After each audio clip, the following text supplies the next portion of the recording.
Hello and welcome back to the County Chat update show. I guess we're calling it. It's Division 1. We'll be doing an update show for today, and it's sort of just we're doing it every 2 weeks here on the County Chat channel, talking through what the big storylines, things that have been happening, sort of best teams, best players, all of those kind of things in the last 2 weeks of fixtures. We'll also be doing our sort of standout players, our County Chat 12 as we sort of started last time round. We'll get into the general news anyway. So the first one, and it's a big news as of today. I'm recording this literally as the fixtures finished sort of on the Monday. So this is the 27th of April. Big news as of today is really unfortunate news is Cameron Steele has retired, the Surrey leg spinner. He played at Durham before that as well, and I believe Middlesex before Durham. But yeah, he's retired at the age of 30 due to a sort of persistent ankle injury. Really, really sad news. He's a really talented player, and he was a part of Surrey's three-peat not too long ago, and then kind of missed big portions of the sort of their last year of winning, and then big parts of last year itself, and then had been pretty fit before then. But yeah, this ankle injury coming around then, but he's had to retire from cricket effectively immediately as a 30-year-old sort of all-rounder and leg spinner. Yeah, really, really unfortunate news. So I hope, whatever he goes on to is really fulfilling in his life. But yeah, he had a really, really brilliant career, but I thought it'd be remiss sort of not made a mention of it in relation to Cameron Steele, because he's been a great cricketer for Surrey and a great sort of servant to the county championship, I guess, as a whole. Anyway, moving on to sort of injury-related stuff, but probably more the kind of hot topic issue of the last few weeks, I guess, really, or the whole of this county championship season so far. It's been sort of issues of the injury replacement system. I sort of talked about it briefly in our first update show we did, but I think it was still becoming more and more clear, maybe my own views, but also maybe just how it was being worked out and used and effectively, taken advantage of. And I guess that's been a big sort of hot topic thing, and various sort of commentators, if you will, about the county championship have been mentioning it. But I guess the big sort of main story in a way was actually from game week 2, so not from the last 2 weeks, but the kind of chat that's come out since about it was when Fergus O'Neill got subbed out on the sort of fourth day of a game against Glamorgan, with Lyndon James able to come in for Nottinghamshire's win against Glamorgan in game 2. It didn't sit well with the Glamorgan players at the time, who just about missed out on a draw. And, if they'd got a draw against Nottinghamshire, that's a really big result for their early season. And I think anyone could admit, and I think, Kieran Carson, who was the captain, who got sort of had the quotes written about it, he was like, if we were in the same situation, it's no knock on Notts, like we would have done the same thing. But basically, it totally doesn't make any sense that a bowler who hasn't bowled for 3 days could be sort of equivalent to a bowler who has just bowled for 3 days in Fergus O'Neill. And not bowled for 3 days, but played professional cricket in a 4-day game for 3 days, if that makes sense. Lyndon James was totally rested, could come on fresh legs, and took 2 really important wickets to see Nottinghamshire to win that game.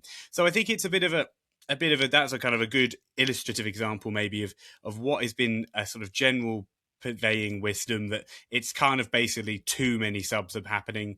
I think it's shocked me, even like as a county fan, like realizing maybe just how many subs would have been had in these first 4 weeks. Early season, there's always injuries, often injuries to bowlers, but I think just noticing how often it was being used, it kind of surprised me in and of itself.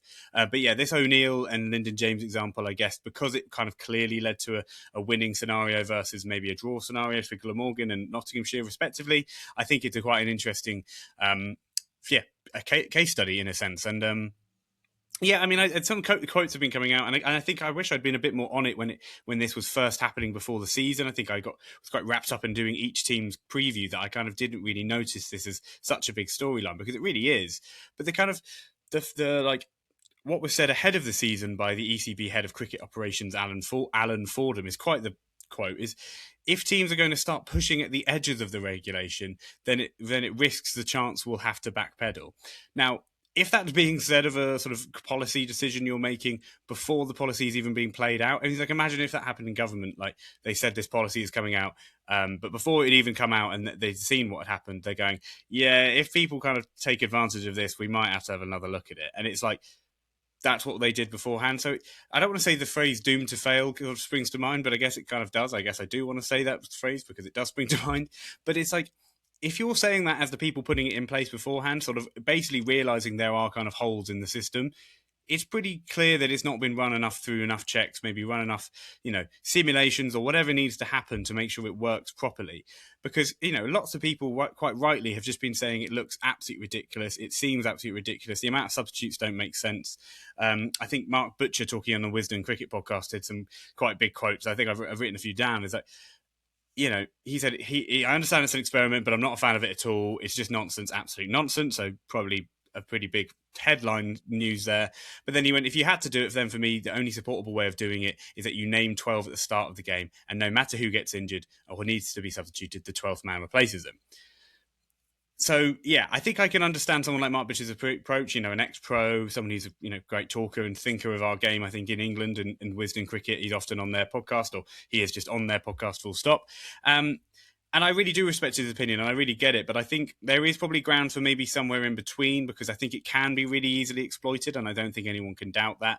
I do still think there's maybe a middle ground, I guess, basically what I'm saying, because I think the idea that sort of like for like does make sense, and maybe that subs are a good idea in a general sense to make the county championship a more interesting and diverse sort of product as a sort of, from an outside perspective, or maybe less of a playing perspective, because I've not been an ex-pro myself. I think there's an interesting element of that. And so to me, I think maybe most counties, they have a squad of 14. So the idea of maybe you can have those 3 extra players, and those 3 extra players would be very much, therefore, really need to be 1 bowler, 1 batter, 1 all-rounder, or maybe the batter can be a wicketkeeper, or the all-rounder have a bit to them. That would like make use of cricketers who are very, very diverse of skill set and could do various things. There's batters who maybe do wicket-keeping but can also bowl some handy off-spin. So therefore, a player like that being in your 14 could become a real tactical thing for 4-day cricket. And I see some value in that, and I see some interest in that. And most counties pick a squad of 14 to take to any fixture. I know, for example, Sussex, you always see the 14 they're taking away to Yorkshire, say, this week or whatever. So I definitely agree that it needs to be worked on, and clearly the ECB didn't think through it enough. And the fact that that this guy came out and said, if counties start pushing the edges of regulation, then we'll have to backpedal, is quite a remarkable statement. I don't know if I can dwell on it enough, but I really think that is a crazy thing to have been said about this kind of idea. It kind of shows that there wasn't enough thought going into it. You're also therefore kind of assuming that people in elite sport aren't going to try and push the edges of, what the rules are, in essence. And that has always been true of pro sport, whether it be, inhalers in football, or various, inhalers in cycling was another example. Just there's more examples which don't just involve inhalers, I'm sure. But, it's always been a truth of elite sport that people go for that, try and find those edges of, the grey area of where they can find those 1%, the controlling the controllables, all of these things that David Brailsford was famed for in that same instance. So it's an interesting subject. I think there's a lot more to be said of it throughout the summer. Whether or not they backpedal on it massively, I think I've already seen things saying that there could be, it's changing by sort of even May, which is obviously in only a few days' time now. But it'd be very interesting to see how that plays out. I think the injury replacements is kind of the topic of conversation for the county championship at the moment, and rightly so in a way, because I think it is a big change and there's a big trial, and I totally understand when they've trialled it. And in a way, I do actually like that they've trialled it. I just think a lot of decisions that the ECB has made in the last 5 years to even a decade, I just don't think they've thought it through to maybe the unintended consequences. I think it's a case of like they've thought about the sort of symptom they want to fix, but they've not thought about 5 steps down the road. And I think that's true of the point system changing. I think it's true of a lot of decisions that the ECB have made with regards to the county championship in recent years. But maybe that is a point for another video, and before I get lost in a rant about the point system as it stands. Anyway. But let's move on to the results and sort of having a look over of them. I've already spent a good 10 minutes talking through about the injury replacements, but that's kind of the general news. And I think the kind of biggest piece of news, other than, of course, Cameron Steele's really unfortunate injury. So yeah, the first 2 weeks was a real bye week for the kind of the County Championship Division 1. It was only Hampshire playing Somerset and Warwickshire playing Essex. Both were actually incredibly interesting fixtures. And Hampshire really looked like they had put themselves in a really good position to win before Tom Abel scored a really, really important knock. James Rue also scored runs in both innings, kind of continuing his brilliant start to the season. And Somerset, that puts them to the top of the seat table, and we'll get onto them in a minute. But, really, really good start to the season for the West country county. And then Warwickshire beat Essex in also quite a close game, a low-scoring affair at Birmingham, which has been rare for Edgbaston of recent times. But yeah, really, really good game of cricket. Enjoyed watching it the whole way through. Kind of the battle of the seam bowling attacks, and Warwickshire just came out on top. And that sort of depth of Warwickshire's bowling lineup very much showed itself in that fourth innings where they needed a bowl to victory, only chasing 206. Yeah, the chase that Essex were left, that 206 was always going to be a tricky number for them to chase down. But a good game of cricket and some good bowling performances at Edgbaston. Now we get on to the sort of results have literally just concluded as of today. Warwickshire and Nottinghamshire draw, but Warwickshire were very much the only team that looked like winning after making Nottinghamshire follow on. But again, Nottinghamshire on a pretty, safe to say, a pretty good wicket to bat on at Trent Bridge. Played out for a draw, having followed on. Hamid got runs, Verena got runs, Joe Clark got runs in both innings and put himself to the top of the run-scoring charts in general. So a big performance for him. But yeah, Warwickshire, again, looked in a very good position. Warwickshire have been looking in good positions. It's just not been quite the bowling to just quite about take them over the edge in a few fixtures. Sussex and Yorkshire, I think it was always doomed to be a draw, this one. The Headingley pitch looked very good. Noteworthy things. John Simpson scored another 100 for Sussex. Joe Root got some runs. Sam Whiteman, Finley Bean, also got runs for Yorkshire. And then, Sussex got a few runs in there. But I must admit, it was a bit of a draw that you could see coming. Speaking of draws that you could see coming, that has been the Oval so far this summer. Essex scored 409 in the first innings, 472 replaced by Surrey, and then 300, including an Elgar century, being his 55th, I believe, in first-class cricket, which is always just a fun, big number to be reaching. And then lastly, another draw. I just realised all of the fixtures that were this weekend did end in draws. Again, a bit of an indictment, perhaps, on again the point system, so I don't want to get lost in a point system rant because I've got videos that are going to come out about it. But yeah, the point system doesn't work for me, and it leads to home teams being incentivized to draw a lot. And this week just gone with 4 draws in sort of late April shows that to be true. Leicestershire, lots of runs. Jonathan Tattersall, I realise I hadn't actually mentioned that. Glamorgan, trying to think who actually got runs for them in their first innings. Someone must have, because they got 440. Asa Tribe got some in the second innings, but Carlson 95, and then Mason Crane 99, and then stumped, which is just such a tough way to go as a number 9 who's on 99. And then Weatherald also got 100 before cramping up, and then Tattersall 112. So anyway, that is all for the sort of screen sharing element. That just quick results run through. As I mentioned in Division 1, there wasn't a particularly big moving and parts. There was a lot of quite docile pitches, if we're being totally honest. I think that's a wider issue of county cricket, and you could argue the replacements thing is the same thing. Is these sort of kind of policy issues, if you will, with the county championship as it is. But there's been some great cricket played and some really, really good performances from certain players. And sort of talking of great cricket being played, we did the sort of standout team of Division 1 in the first 2 weeks, and that was to me very clearly Sussex, because Sussex had been the only team to win their first 2 games. Somerset have only actually played 1 game, but because they were in a good position and then went on to win their game against Hampshire, I've put Somerset as the standout team. They've ended at this point they are only 1 point behind Warwickshire, but Warwickshire have played an extra game. So it would be unfair to say that I think Warwickshire have had a better kind of 2 weeks than them, if that makes sense.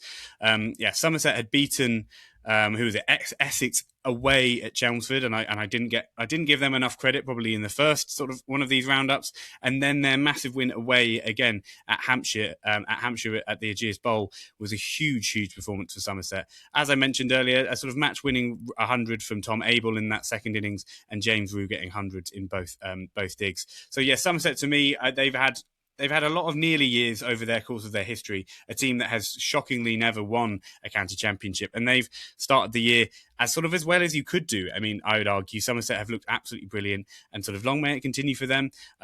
I think everyone has a sort of soft foot for Somerset, and I think especially if you follow your county cricket, the idea that Somerset have never won the county championship Division 1 sort of feels wrong. So anytime they kind of show signs of it, I'm kind of here for it, and Somerset have shown signs of it this year.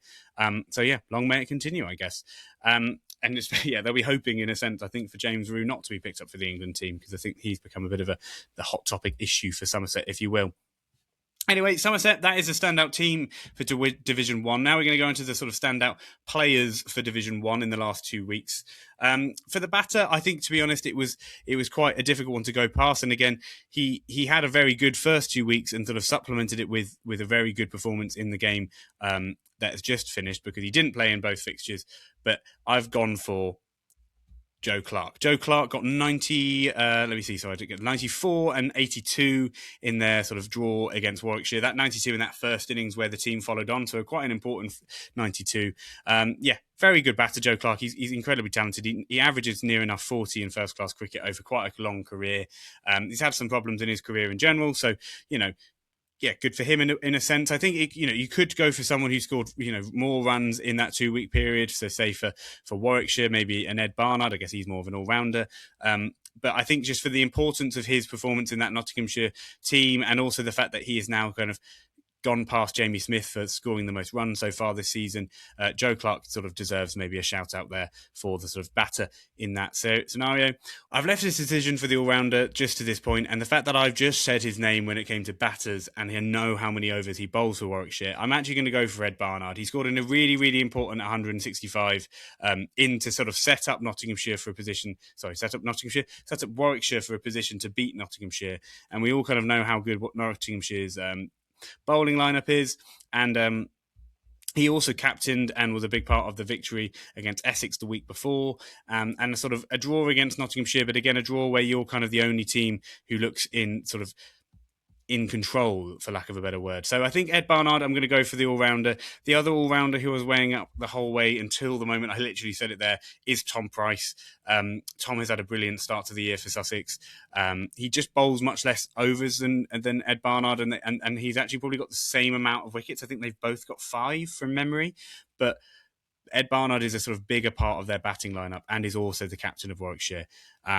So that's why I've gone for it for these 2 weeks. Sorry, Tom, if you ever watch this or listen to this, I doubt you will.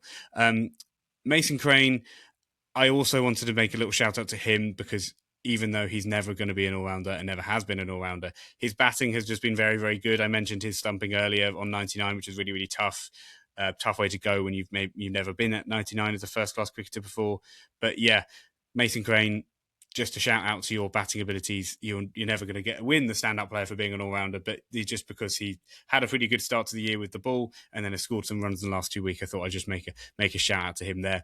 And then for the bowler, again, it's sort of a weird one in the sense of his standout performance was in the game they lost.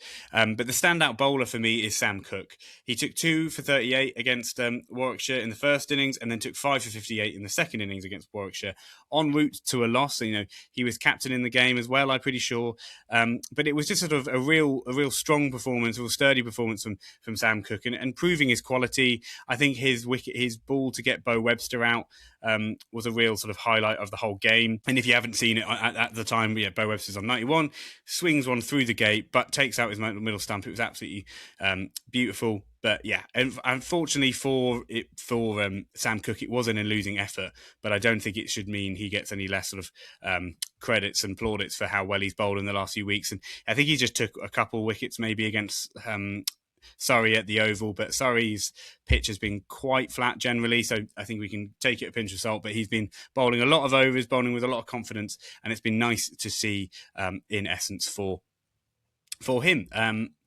So anyway, we'll carry on to the County Chat 12. So if you don't know what the County Chat 12 is, I'm basically going for a team throughout the season that I'm going to be updating. You're going to get a Roman numeral for the amount of times you've been in the list, and then you're just not going to have them any at all if you've not been on before. So you start at 2 Roman numerals, I guess, or II. Anyway, it's not just the performances in the 2 weeks that have just gone. This is a cumulative award, so it is harder to get kicked out of it in a way. Like if you had a really good start and then had a few bad weeks, it doesn't mean you're going to get rid of that player, if that makes sense. Don't know if I've explained that well, but I think it's one of those where over a period of time it will become more and more obvious what I'm meaning when I'm talking about the County Chat 12. It sort of sounds like a sort of really bad Western film, almost, the County Chat 12. Anyway, here we go. This is the County Chat 12. You get a little peek at my notes in general. But yeah, if you see there, my very basic key. But the key, if you were wondering, the county comes in the first bracket. If you hadn't worked that one out, and then the number of times on the list is your Roman numerals here. So Jake Weatherald has remained the only kind of actual specialist opener. He just has had really good season. He's averaging over 100 so far.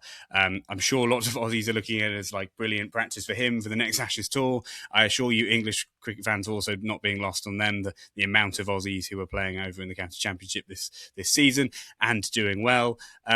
Anyway, he started the season off with as another proper opener, if you will. Adam Lyth, though, didn't score runs in his game in the game against Sussex and has dropped off the list just purely the amount of runs he scored. I mean, Adam Lyth will always be kind of in and around this list as an opener, but kind of no other openers jumped into the fray to sort of replace Adam Lyth. Jake Weatherald's opening partner in Rishi Patel scored runs at the Oval, so I thought about him going in. But I realised I couldn't really drop any of that middle order. So James Rew, Jamie Smith, Joe Clark and Matt Critchley. But Tom Abel felt like he very much deserved to jump into this team. So what I've done, and it's kind of a tip of the cap because people have been talking about it with regards to England, but I've put James Rew at the top of the team and open the batting with him and Weatherald. James Rew, I don't think is an opener. I don't think England should open with him. So it's kind of almost tongue-in-cheek in regards to that. But it's also, I do think this would be the batters I would choose if you were going to pick just 5 specialist batters. It would be these 5 for Division 1, and they fall at kind of the top of the run scoring sort of charts anyway. So I think it's one where you just kind of have to, like Clark 449, Smith 401, Rew 379. The only person who misses out, and he is in the honourable mentions at the bottom, who sort of is in these run scoring charts, is both Jake Lehman and Ollie Cox. Ollie Cox, great wicketkeeper batter, scored 100 against Surrey at the Oval, but admittedly against sort of a softer ball on a very flat oval pitch. I respect Ollie Cox. I think he's a great wicketkeeper, but I don't think he would be jumping into this team. Jake Lehman is yet to score 100 this year. Not that particularly matters, but I just don't think he's had, again, contributions which have been akin to the same level as Tom Abel. Like the 200s Tom Abel has scored have been game-winning or game-saving. But the second one, as the one which was not out against Hampshire very much, was a game-winning knock, as they only won by 2. So I thought, 2 wickets even? So I thought him getting in there felt like it was warranted. So anyway, there you go. James Rew in at opener. Jamie Smith at 3. His sort of weight of runs in the first few weeks has kind of kept him in there. As I mentioned, Joe Clark has only just gone past him for top run scorer, and that is in one more innings. So, Jamie Smith just failed in that first innings against Essex. Was Snater got him out, I think. Joe Clark, as I mentioned, he's another week in the list, and he's the top of the runs getting chart. So I mentioned him earlier for standout player. Tom Abel, I've already just mentioned him, so I don't want to harp on too long about him, but he has been looking in really, really good form. I did kind of predict he'd start moving his first class average from 35 towards 40 in his sort of late 20s, early 30s, and he's proving me right thus far. Matt Critchley, again, he snuck into the all-rounder spot instead of Ed Barnard. And again, I mentioned Ed Barnard was our all-rounder instead of Tom Price. But I think he could have snuck in here instead of Matt Critchley. I think he shouldn't just gone past him in runs.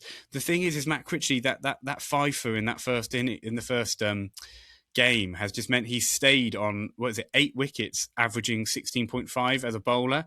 He doesn't bowl anywhere near as many overs as Ed Barnard, and in a way I feel it's disrespectful to Ed Barnard that they get kind of compared as openers. But the reality is that Critchley still has more wickets, and he only has a few less runs. So I think it was just about I was stuck with Matt Critchley. Let me know in the comments below if you think it should be Ed Barnard. I totally respect that view in a way, and I'm trying to stick with it being the County Chat 12, even though I literally broke that in the County Championship Division 2 update that I did. But I'm gonna stick to that this time as well. Tom Price stays in for a second week. Again, I think he's had a really good start to the season for Sussex, and he's been a really, really big part of us, as I say, a Sussex fan, but we just drew to Yorkshire, but having a really, really good start to the year despite all the things going around the club. Same goes for Craig Overton. They're the top of the team, and it feels good in a way that Somerset have the most representatives in as 3. Sussex also have 3. With Price or Robinson and Crocombe, if you count him. But yeah, Craig Overton was a big part of their win at Chelmsford, and that was a really, really big, scored 100, took some key wickets. I think, was he even captaining at the time? So anyway, so Craig Overton has just been a big part of Somerset being off the table, and I have a lot of respect for him in general. Ollie Robinson, again, he's kind of a player you could definitely have said could have snuck off this list. Someone like Sonny Baker, say, knocking on the door from Hampshire. I think I've kept him in the sense of I think throughout this season. I've just realised these two didn't get their eyes. There you go. Yeah, Ollie Robinson, he kind of keeps the captaincy as well by default in the sense of none of these other players actually captain their county. Craig Overton did, but Lewis Gregory is their captain. But yeah, it's a kind of a tip of the cap to sort of Ollie Robinson's consistency. He bowls a lot of overs for Sussex. He leads that attack and has led them to 2 victories so far. He was definitely the most kind of susceptible to maybe dropping off this list or maybe swapping with Henry Crocombe and being that 12th man. But again, the fact that he's been captaining always gives a bit of added value, and captaining a team that has been performing well. Speaking of a team, there's someone who's been captaining and being a bowler is Sam Cook's been doing a lot of captaincy with Tom Wesley being out. But again, he sneaks in. His wicket totals have just sort of slowly piled up. He's bowled a lot of overs. So, for example, he's gone into third place for most wickets taken, whilst averaging 21 and economy and under 3, and bowling on some quite flat decks for Sam Cook so far. He's kind of helped by the fact that Essex have played that extra game, much like Warwickshire, but it shouldn't sort of play against him in a sense that he's done well in those games. Ollie Robinson is still doing very well at averages and economy-wise, and people could argue, Finn Hudson-Prentice is maybe outperforming him as a bowler, straight up. But again, I'm giving him added value for his captaincy. Carl Abbott, if you've watched the County Championship, the County Chat, for this season so far, or just ever, you probably know the reverence I have for Carl Abbott. 15 wickets, an average of 18, an economy of 2.52. He makes the bowlers around him better. Someone like Sonny Baker, who I've just mentioned as a sort of honourable mention, he makes someone like Sonny Baker so much better as a cricketer, and it's so good to see him operate at such a high level in a sort of an older capacity. But he's a great cricketer in that sense. And then Henry Crocombe, I still stuck him in the County Chat 12. He very much deserves it, in my opinion. He's still the top of the wickets total. But the reality is the reason I put him off the 12, if you will, is that compared to Sam Cook, Carl Abbott, Ollie Robinson, Craig Overton, who just bowl lots and lots of overs, like Henry Crocombe compared to Sam Cook and Carl Abbott, Henry Crocombe's bowled 76 overs, Carl Abbott 108, and Sam Cook also 108, but at 108.5 over Abbott's 108.1. But Crocombe's sort of role has been very much like a wicket taker who bowls fast and comes on for bursts. You still have to give him respect for the fact he is still leading the league in wickets with those 16 wickets. Is an average of 17, which is better than anyone else's average on this list as well. But it's just the kind of role he's used in really well by Ollie Robinson for Sussex. And I guess I've been seeing more of it, so maybe there's an element of that. Also, the last honourable mention that I haven't actually mentioned yet is Dan Lawrence. He scored 100 just in this game that's just gone, and his off-spin is always quite valuable. He's still not kind of usurps Matt Critchley in the sort of getting that all-rounder spot, same way that Ed Barnard didn't. And then, as I mentioned, I sort of briefly mentioned Sonny Baker of Hampshire earlier. He could have maybe snuck into this list, given he's had a really, really good start to his year. 13 wickets at an average of 21 for Sonny Baker. But yeah, there's plenty of players who, at the start of the season especially, you could make some real strong arguments of who should be in this 12th man County Chat 11. County Chat 12, obviously. So again, do drop your sort of comments in below, and I would love to respond to them and have sort of, just not a debate, but just chat about what you think about the players. And it could be that they're players from your county who maybe, the stats don't quite show up just how valuable they've been. Whatever it is, I'd love to hear your views, your thoughts, all of those sort of things. Mason Crane, as I mentioned earlier, I don't know if I actually mentioned he had dropped off the list as well. His bowling averages have just gone a little bit up in the last few weeks. Glamorgan Cardiff is just a generally quite hard place to bowl, but he has done very well, and he's still sort of in and around the list. I'm sure he could get back in with a few more good performances. As I've mentioned, his batting has really come on leaps and bounds. But that is it for the County Chat sort of update show for Division 1. I hope you've enjoyed it. That's going to kind of try and be the general, I think, framework as do the sort of news at the start and move into some result stuff later. But yeah, let me know what you're thinking about it. It's kind of a new series for me. I didn't do it last year. So I'm trying to, keep up with it and trying to keep, it fresh and good. So again, if you've got any ideas, just generally drop any comments. If you've got to this point, thank you so much for watching. Drop a subscribe if you're watching on YouTube. If you're listening on Apple Podcasts or Spotify Podcasts, please do drop a follow. It does mean a lot, and those ratings as well. Leave a like on the video if you're there. So yeah, thank you so much for watching. If you've had a day, I hope it was a great day. If you're just about to start your day, I hope you have a great day. I've been the County Chat, so thank you so much for listening and watching, and I'll see you all very soon.